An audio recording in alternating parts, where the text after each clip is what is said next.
हाँ हाँ यार, तू ले ले, कल बस वही फोन चाहिए मुझे। पैसों की टेंशन नहीं है बॉस, पैसों की टेंशन नहीं है। तू 1.5 लाख बोल रहा है ना मुझे, तू 10,000 तुझे मैं एक्स्ट्रा दूंगा, समझ आई बात? शकील के पास इतने पैसे कहाँ से आए? ईसा बता रहा था कि उसकी सैलरी ही सिर्फ 50,000 है, वो 1.5 लाख का मोबाइल खरीद रहा है। मुझे तो शुरू से ही वो फ्रॉड लगता है, बल्कि पूरी फिल्म ही मुझे मशकूक लगती है।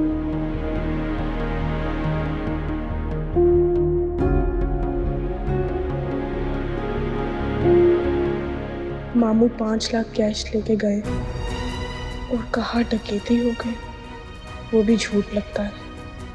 मगर अब क्या कर सकती हूँ? ईसा तो हर किसी पर अंधा एतमाद कर लेते हैं। मैं कुछ कह सकूंगी तो सोचेगा कि शायद मेरे रिश्तेदारों पर शक कर रही है।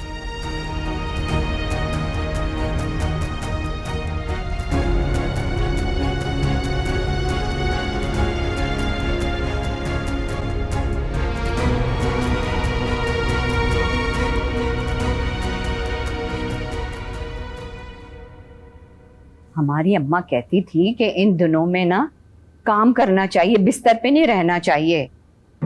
नॉर्मल होता है बच्चा, लेकिन नहीं भाई, आजकल की लड़कियां तो अपने कमरे से नहीं निकलती तो काम खाक करेंगी। मैंने तो कहना ही छोड़ दिया है। अगर कुछ कहूँ तो सामने 1000 जवाब तैयार। मैं तो चुप ही हूँ। सास तो वैसे ही बदनाम है। अच्छा करती हैं।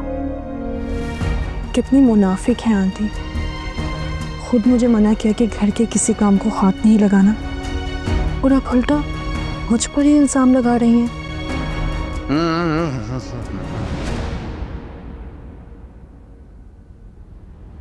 अस्सलाम वालेकुम भाभी, हाउ आर यू? मैं ठीक हूँ। तुम आज ऑफिस नहीं गए? नहीं भाभी, वो कोचिंग चल रही है ना मेरी, तो आज बस उसी की एडमिशन फीस जमा करवाने जा रहा हूँ। कौन से कोचिंग में? वो आरजे कोचिंग सेंटर, आरजे। लेकिन वो तो काफी महंगा है ना? भाई महंगा तो है भाई, 1.5 लाख रुपए फीस थी, लेकिन ईशा भाई ने सारी फीस जमा करवा दी एक सेमेस्टर की। कहीं ये कोचिंग के नाम पे पैसे लेके मोबाइल खरीदने तो नहीं जा रहा? वैसे तुम क्यों इतनी तफ्तीश कर रही हो? हाँ जी, वैसे ही पूछ लिया था, मुझे लगा शायद इसे पता नहीं होगा। तो इसको नहीं पता होगा ना, ईसा को तो सब पता है भाई। ये जाने और ईसा जाने भाई, ना पैसे तुम्हारे, ना तुम इस घर की सरपरस्त हो,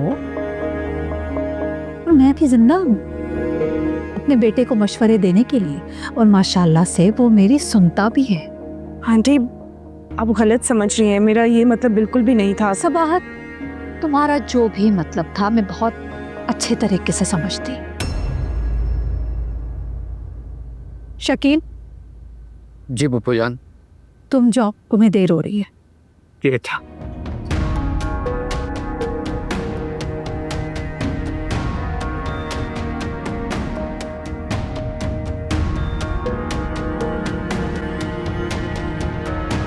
पापा बहुत अच्छा किया, इसी तरह इसको टाइट रखें ताकि इसका दिमाग दुरुस्त हो जाए।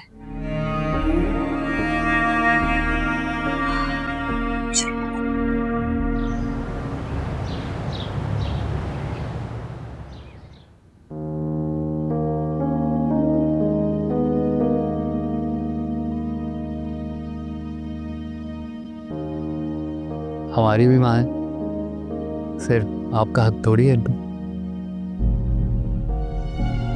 आज आरेज के लहजे में मुझे अपने लिए अजनबियत क्यों नजर आई, जैसे वो मुझ पर तंज कर रहा हो। उसका लहजा बहुत अजीब था। कहीं उसे ये तो नहीं लगने लगा है कि मैं उसे अम्मी के करीब नहीं होने देता, हर काम खुद करता हूं। अगर मैंने किसी को रोका तो नहीं, वो अगर आगे बढ़ के कुछ करेगा तो मैं क्यों मना करूंगा, मगर उसे तो अपनी अयाशियों से फुर्सत नहीं मिलती। जी आई गंगा, बैठिए। बेटा ये टेंडर की फाइल है, मैंने भर दिया है, तुम चेक कर लेना। जब आप ही ने किया है तो फिर मुझे चेक करने की क्या ज़रूरत है? फिर भी बेटा एक से भले दो। हाँ चलिए, मुझे आपसे और भी बात करनी थी।